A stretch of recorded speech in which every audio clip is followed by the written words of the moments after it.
Our Prime Minister, Theresa May, when she was Home Secretary, took 20,000 police officers off the streets of this country. Do you think that was a useful and helpful exercise in combating this surging crime? What we are trying to do today is to describe the new capabilities that we need to respond to this changing threat.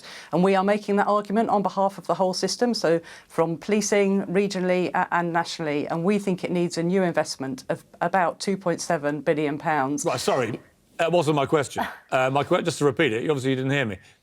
Theresa May, when she was Home Secretary, took 20,000 police officers off our streets. Given that there's been a surging escalation in this kind of crime since, was that a good idea, or should we now put those 20,000 officers back on the streets? Piers, I heard your question. You're trying to get me to look backwards, and I'm trying to look forwards based on the threat as we see it today. I'm trying to get you to answer a straight question. Do we need more or less police officers on the streets? Was it a good thing for our Prime Minister to take 20,000 police officers off the streets of this country, given the surging numbers you're talking about? Of course, we always need visible policing presence in our communities. I was a police officer. They are important and valued. But we will not fix this problem by the beat officer alone. They will not be able to interrogate the dark web. They will not be able to track illicit finance. It's why a whole system investment is needed. Last year, Whitehall's spending watchdog revealed the jobs of 44,000 police officers and staff had been lost since 2010. So actually, when you're talking about bobbies on the beat, the picture is much worse when you look at the extent of staff that have been lost since 2010. So police officers in communities are absolutely critical to our response to serious and organised crime, and they do an outstanding job every day. But they need to be supported by specialist capabilities, investigators in the National Crime Agency, investigators in regional teams, surveillance officers, undercover officers, covert human intelligence sources, all sorts of technical covert devices, people working for the National Crime Agency upstream internationally. It's about an investment in the whole system. There's the issue of these so-called ISIS brides who are aiding and abetting terrorism in Syria as to whether they should be allowed back. What is your view as somebody trying to combat serious crime in this country? Should we be letting jihadists come back from battlefields where they've been attacking and killing British soldiers?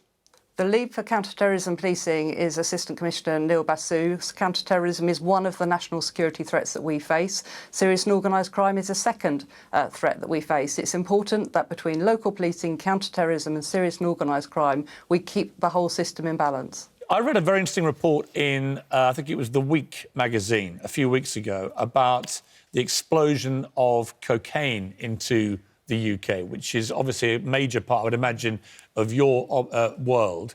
And it seemed to be suggesting, and it was very well sourced and researched, that almost all the cocaine trafficking now in this country is being conducted by Albanian gangs. A, can you confirm that? And B, can you tell us what your plan is to try and stem the tidal wave of cocaine coming into the country? So drug use is definitely a societal problem. So the first thing we need to do is stop people using it. So there is a plea to the public here because its implications for violence in communities are significant. On your specific question, there is no doubt there is a link between Albanians and organised crime and drug supply.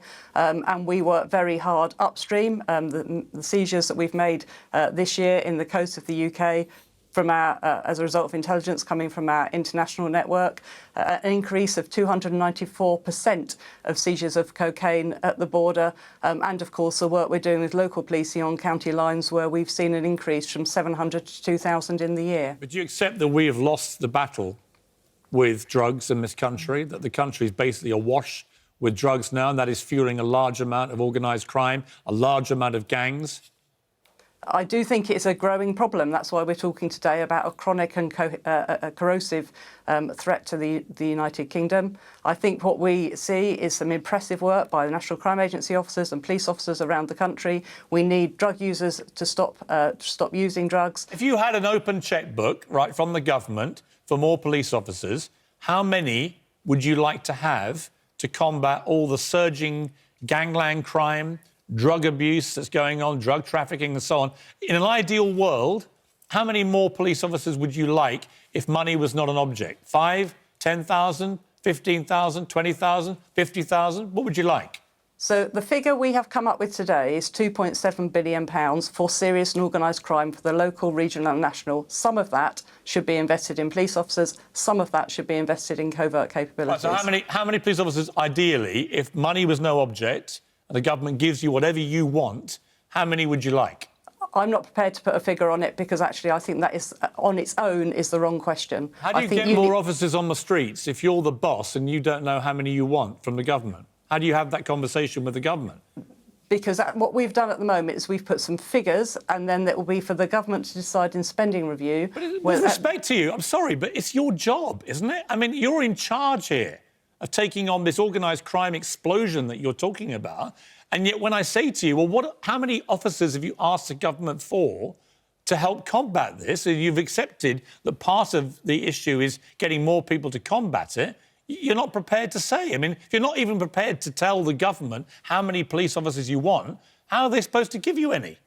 Because, Piers, I think you're trying to oversimplify it. Of course, police officers are part of this, but they are not the whole picture. You should be causing awkward headlines for the government. You should be demanding tens of thousands of more police officers to combat all this surging knife crime, drug trafficking and so on. Instead, you're kind of hiding behind political speak, and that's disappointing in someone who's not a politician. Just to be clear, Piers, I'm not a politician and I'm not hiding behind political speak. What I'm talking to you about is a changing threat, and I'm putting a number, 2.7 billion of investment that is needed on that threat. OK. I can't tell you what to ask for. I just know that if I'm the government and I'm listening to this, I'm going, well, she's made no detail of how many officers she wants, so we're under no obligation to give her any. I mean, why would they? Police officers walking the streets of the UK will not be able to stop your children being abused in their bedrooms. They will not be able to stop cybercrime. Sorry. How do you know that? How do you know that a Bobby walking the streets is not going to hear something or see something that might lead to actually apprehending people preparing to operate in a paedophile gang, for example? How do you know that? Because that's not how it works. We know there are 2.88 million users of dark web sites operating completely covertly through layers of encryption, and 5% of them are resident in the UK. Right, so how many and actually, more... your children are being targeted in their bedrooms, right. And actually that will not be able to be spotted by uniformed patrolling officers. So what we need is more people. We need more people investigating dark web, more people on the streets. We need more officers, right? Generally. Yes. Yeah, that is absolutely what we are describing today. Good. Investment of law enforcement officers worth £2.7 billion. Great. So how many do you want?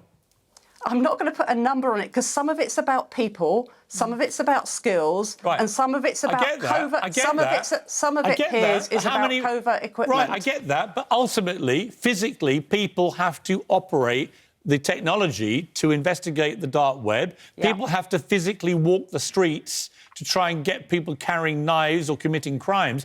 How many people do you want? You've submitted a budget. How many people have you asked for? So at this stage, we are talking about the money, £2.7 billion. How have you worked this number out if you don't know how many people you want? So it is made up of a number of things. It is made up of child sexual abuse investigators, illicit finance investigators. How many of those do you want? I'm not putting numbers to it, Piers, at this moment in time. Do you know any numbers for any of this? I have detailed numbers, but we are not releasing those details today because we need to co-join them with information from policing. Can I suggest something? I just think you need to get some numbers, all right? You need to reassure the public that this amount of money you're asking for, you've actually thought through what you want it for. I could give you a very long list of what we've wanted it for, but you haven't given me a single thing on that list. Well, no, I've given you a list, but what you want to change the nature of the list. You want to make it a simple debate about police officer numbers. It's not a simple debate about police officer numbers. I think it is quite simple that the British Prime Minister took 20,000 police officers off the streets of his country, and that as a result, there's been a massive explosion in all areas of crime, from knife crime to drug trafficking to paedophile gangs preying on young people. I think there's a direct correlation. And I really think the government should be put under tremendous heat to put police officers back on the streets and back into the dark web investigative bodies, and they should be doing it immediately. But what I really think you should be doing is saying, yes, I agree, and I've asked for 10,000 more here, 10,000 more here, 10,000 more here, and we're going to not stop shouting about it until we get it. But I can't tell you how to do your job. So thank you very much.